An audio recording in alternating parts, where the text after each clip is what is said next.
Hi, I'm Bruce Hudson, and I'm from the Seattle area.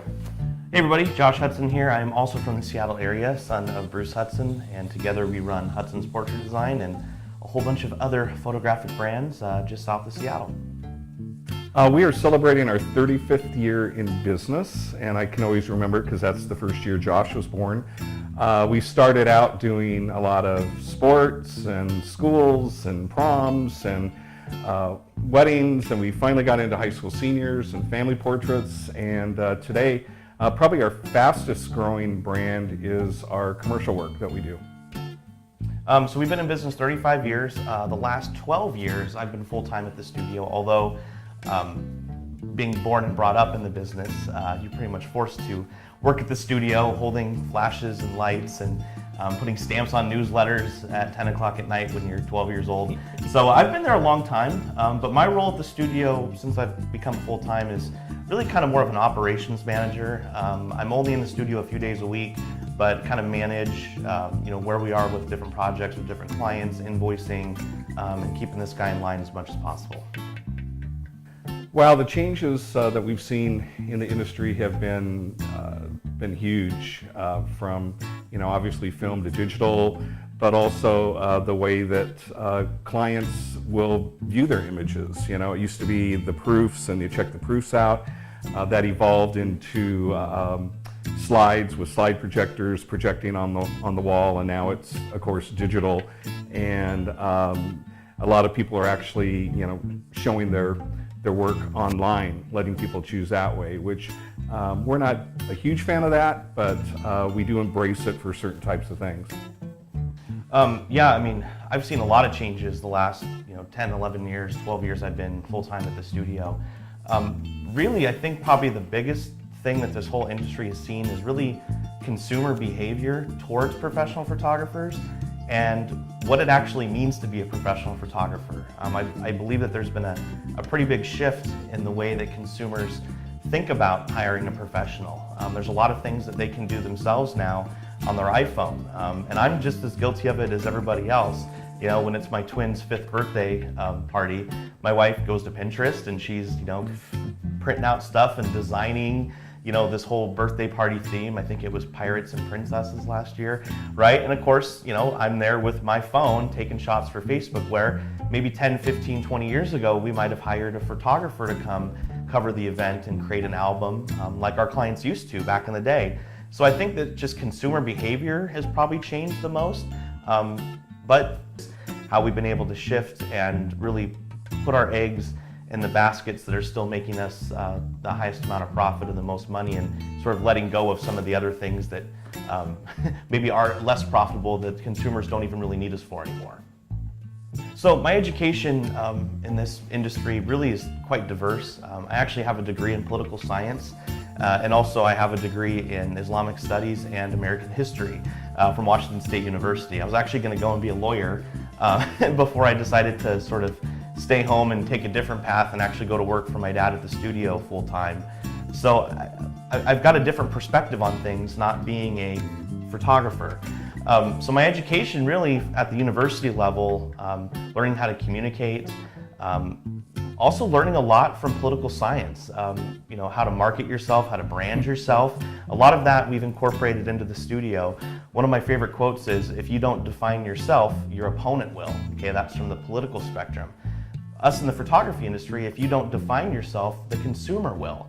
And that really is just, if your neighbor is a quote-unquote professional photographer that chases the neighborhood kids around a park and sends all the files on a CD, in your world, that's what a professional is. The perception needs to change, and that's one reason why we spend a lot of time educating ourselves. One of my mentors is also one of my father's mentors, is Ken Whitmire, who unfortunately we lost last year. A lot of other industry leaders that we've worked with, John Hartman just came out to our studio to teach his light painting class. That's an area that we want to expand into. So it's nice to be able to look at all the different industry leaders that we call friends and have them come mentor us at our studio. And then some things outside of the studio, I'm a big fan of Gary Vaynerchuk. He's wrote books like Crush It and The Thank You Economy, his web TV show, Wine Library TV, is hilarious. If you've never seen it, just Google it. He's inspired us to do a lot of different online content marketing. And then we're also members of GKIC, Glacier Kennedy Inner Circle, which is a marketing group that's dedicated towards direct response marketing principles. And really, when we go to these conferences, we are the only photographers at these conferences. So we're learning marketing from other marketers, not from other photographers. And I think that's what sets us apart in the industry. And that's why our marketing looks different. Yeah, my background is actually in music, and my degree was in music education. So I was a high school band director for 4 years, and learned a lot just about, like Josh said, communication and organization and just working with people, especially young people.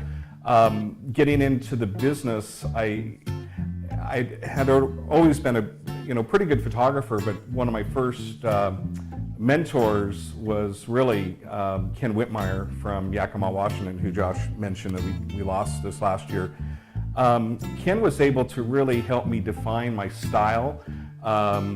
You always kind of start with the end in mind, is one thing that I've learned from Stephen Covey. And so the end being the finished wall portrait on a client's wall, and being able to create that for the wall and bringing that back to the actual session and how I create that. So I was very blessed because in a 6-month period, this is now about 2 years into being in business, I was able to study with Ken, with Chuck Lewis, and also Lisa Evans from California. And all of them were very much into projection sales, which a lot of people didn't know about, and they were afraid to make that quantum leap from checking out proofs for 2 weeks to projecting on a wall, maybe in their studio or their client's wall. So that was really probably the turning point for us about 1985, when we went from the proof to actually projection. Today, like Josh mentioned, John Hartman is doing some amazing work, and not only is he a great photographer, but he's also a great educator. And like Josh said, it's something that we're wanting to expand into that light painting world, because the type of people that own the Maseratis, the Ferraris, the G5 jets that would like to have these really cool images created, they do have the means to pay us. So when it comes to sort of defining yourself in this crazy world that we live in today, one thing that we have really realized at the studio is where back in the old day, how you would grow the studio would be, you'd take a product like family portraits and you would start to grow it, the amount of sessions that you're doing, the sales that you're getting, and everything would grow upwards. Well, we're kind of realizing now that there are certain products where we kind of have reached a ceiling a little bit, and so we've had to grow more laterally. Weddings, for example, back in the old days, we do 60, 70 weddings a year, high-end ones. That was, a big moneymaker for us. Well, when digital came, things, at least in our area in Seattle, you even have the higher end brides, budgeting $2,000 for a photographer because that's what Martha Stewart or the Knot told them to do.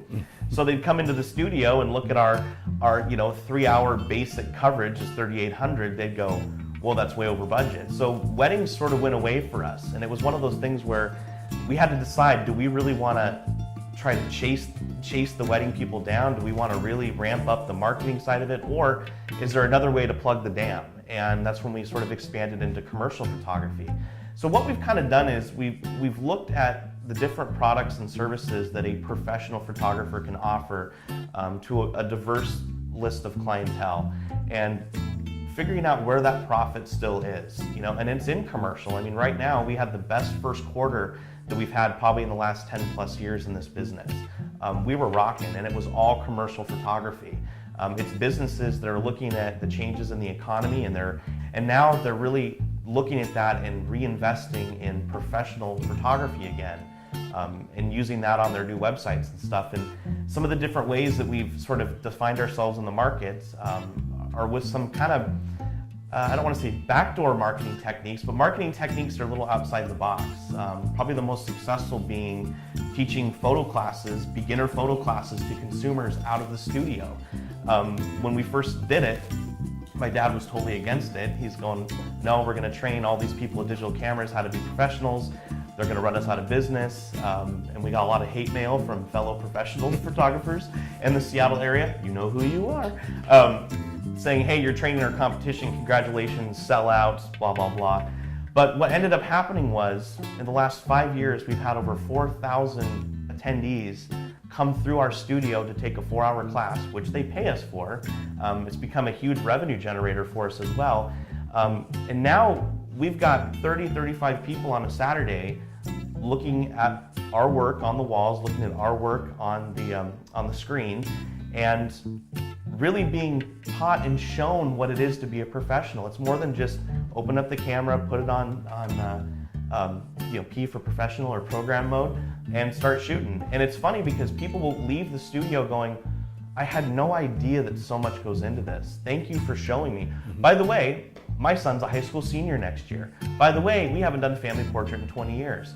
So what we found is half of our new business now that comes to the studio for portrait work, the first time they ever heard of us or were exposed to us was coming to our studio for a photo class. And now we've actually taken it to the next level. We started a radio show in Seattle called Photo Talk Radio Northwest to once again help redefine ourselves as the authority, the experts, the professionals in the industry, at least in our area. Well, when we started the studio, we were really in the mode of relationship marketing, where you do the high school senior, and 5 to 10 years later, they're going to be a bride or a groom, and then we'll do their kids, and then we'll do their family, and then we'll do their senior. And so, when the crash hit in 2008, we had been in business 25 years, and we thought we were pretty much insulated from all the economic turmoil that ensued, but we weren't. And so we had built the whole business on relationship marketing, and even our best clients at that point lost half their portfolio, and they weren't thinking about family portraits here. And so we had to really kind of step back and look and see what we could do. And I credit Josh for a lot of the new client acquisition things that we did. One of them was the photo classes like he's talking about, but we also did Groupon and Living Social and things like that, where we always relied on people coming back to us because we did do a good job, and we continued to do a good job with relationship marketing. We needed some new client acquisition things, and we needed to really kind of think out of the box. And with the photo classes, as Josh said, I was totally against it. But now, 4 or 5 years later, it's probably the best revenue generating thing that we have. Not only do we get paid for it, but these people are coming in, they're seeing our work on the walls, that first impression of beautiful large wall portraits, and they're seeing my work on the screen for 4 hours. It's like a 4-hour consultation. And so when they leave, I always have 2 or 3 people, say, hey, my daughter's a senior, or we need a family portrait, that type of thing. Another thing we have done is we have started to kind of go back into the volume stuff, and that was with the coaxing of H&H Color Lab, who we absolutely love. We started taking a look at that, and I kind of let Josh take the lead on that. And I wouldn't say that we have totally knocked it out of the park. We've been in it about a year now. There's a lot of room for growth. But the one thing that we have done is capture names. A ballet school that has 150 girls or 600 girls or whatever, we have their forms. We are now putting that into a database, and now we're marketing to these people. And some of the success of our first quarter, like Josh was saying, was commercial, but it was also some of these kids that we did dance pictures for, or school pictures, or volleyball pictures. Now they're coming back at a higher level for a, how do you pronounce that, quinceañera? Yeah, like a quinceañera. Yeah, which, I mean, they're looking at, up front, probably $6,000-$7,000, and it'll probably be well over 10 or 11 when it's all done. That came from a ballet school. So I can't kind of poo-poo the whole volume thing anymore, because there's a vast amount of new clientele there that we just need to cultivate. And I think that's one thing that most photographers don't do, and that is go back and repurpose, their marketing so they can, take that client to the next level. So I think a lot of the photographers that have gone away in the past, 10, 15 years, for whatever reason, they really felt that people aren't wanting to buy prints anymore. They just want, it on a drive or a CD or whatever. And we're here to tell you that prints are alive and well. It's just, once again, how you position yourself, how you present the images that you're creating to the clients. They still want it. They still want things for their walls. And the way that we talk about it, it's when they ask about the CD, we usually ask them what size do you want of that CD for the wall. Mm-hmm. And it is kind of sad, because I think a lot of photographers kind of gave up when the whole digital thing happened, and they just didn't have an answer when people came to them and said, I want them all digitally on a CD. But I'm here to tell you that there are a lot of clients out there that still want prints.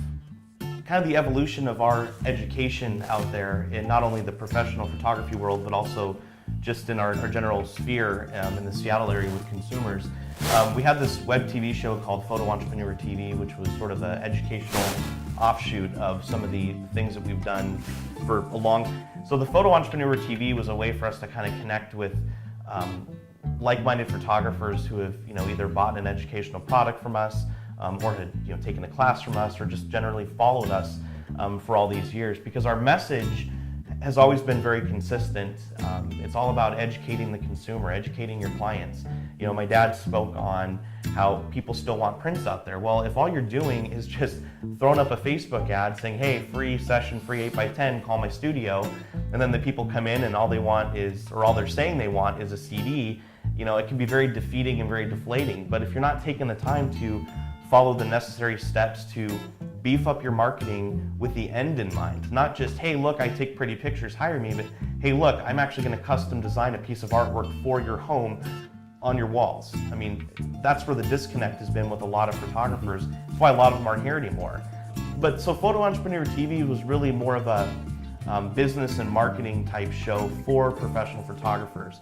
But the experience we gained with doing over 100 episodes of that, and if anyone wants to check it out, go to mystudiomentor.com and you'll see Photo Entrepreneur TV. It's kind of on hiatus for a little bit. We're changing things up with the show, but there are over 100 episodes that you can view there for free. You get to see us banter back and forth. It's pretty funny. But the experience that we got doing this web TV show sort of led us into the now radio show that we're doing in Seattle. Doing live radio and stuff like that can be very intimidating, but when you've got some experience of being in front of the camera, having to do things live on the fly, it can actually be a lot of fun. And so the radio show for us really is a way to broaden the awareness of the photo classes that we're doing. And the funny thing is about 3% of the people that come to our classes have any inclination of actually doing it as a profession. The majority of the people in the classes are moms, grandmas, hiking enthusiasts, people that love to travel. The amount of people that come to us and say, hey, I'm going on a 2-week European vacation, that's why I'm taking your photo class, because I want to be able to capture all the cool stuff I'm going to see. That's the majority of people that come to it. And what we've found over the years is there's certain characteristics of perfect clients. Now, perfect clients are people that see what you do as art, are willing to invest in photography as something that they're going to put up in their home. And so some of these characteristics are they love photography, they're interested in photography, they love to travel, they're into family. These are all characteristics and buzzwords and bullet points, if you will, of our perfect clients. And those are the people that are coming to our classes. And so the radio show really is to reach that broader audience, but it's also helping us reconnect with past clients. I mean, it's funny when we find out who's coming to the class, my dad will take their images from their last session, incorporate it into the presentation, which, provides social proof for everybody else in the audience that yes, people come to Hudson's photography, and yes, people spend thousands of dollars on these giant wall portraits. So it's just been a win-win all around, and we're excited to see where this radio show takes us on this kind of journey that we're on. Well, It's been a fun journey. I think I still got another 20, 25 years. My mentor Ken, who we've talked about, he would have lived to be 100 if he wasn't in a tragic car accident. I think he was 86 and he was still going strong. He was still doing weddings. He was still teaching. And so I think I still got a good 20, 25 years in me. So it's going to be fun to see what happens. But I think in some ways, the trend in our country is to kind of go back. And there's a book that is called Revenge of the Analog, and it's by David Sachs. And he talked about how vinyl records are coming back. He talked about how film is coming back. It's kind of the whole retro, it's kind of the revenge of the analog. And I see that kind of creeping back into our business because, how do you stay fresh? How do you stay relevant? How do you stay top of mind with a lot of clients? Well, sometimes you gotta, zig when other people are zagging. And I think going back to some of these things that were popular years ago is a ticket for us. When color came in, it was, people thought black and white was going to go away. Well, black and white became the fine art. And when digital came in, I think now film is going to become the fine art. And so I just always keep an open mind. I love what I do. I love being able to work with this guy, and he's obviously very talented at what he does, and he's always been able to kind of look at the big picture of things and not see things as us photographers do. He looks more, holistically at what's going on, and very lucky to have him. So what's on my action plan? Every time I come to H&H, I leave with a list about this long of new things I want to do. The trick is, you got to shorten that list to about here. Amy was showing me some of the new products that they have, and one is this cool kind of album box, and instantly I say, okay, what's the cost on it? How big can you guys go? What's the process of creating it, so I can get that to my designer? And now I've just come up with a $200-300 upsell to the high school senior who's purchasing the album. Hey, we can also get you this cool keepsake box. It's really just kind of thinking of like those big picture things. So maybe it's not something drastic we need to change, but maybe there's something new that we can integrate and also stay fresh with our clients. Also, we're going to look at the new sports balls. We're actually going to use the sports balls as sort of a door kicker with our new volume brand. We're going to send baseballs and volleyballs and basketballs overnight, to these different league directors and stuff like that with their logo on it to sort of get our foot in the door. Because that's something Life Touch isn't going to do. That's something the other larger regional players like Legends is not going to do. So we've got to really leverage our strengths as being smaller and local, and being able to do stuff like that versus a big box chain. That's basically just going to say, hey, we're Life Touch, you should use us. We want to kind of give them some more value. So those are the two main things on my action list, but give it another 10 minutes, I'm sure there'll be another one on there.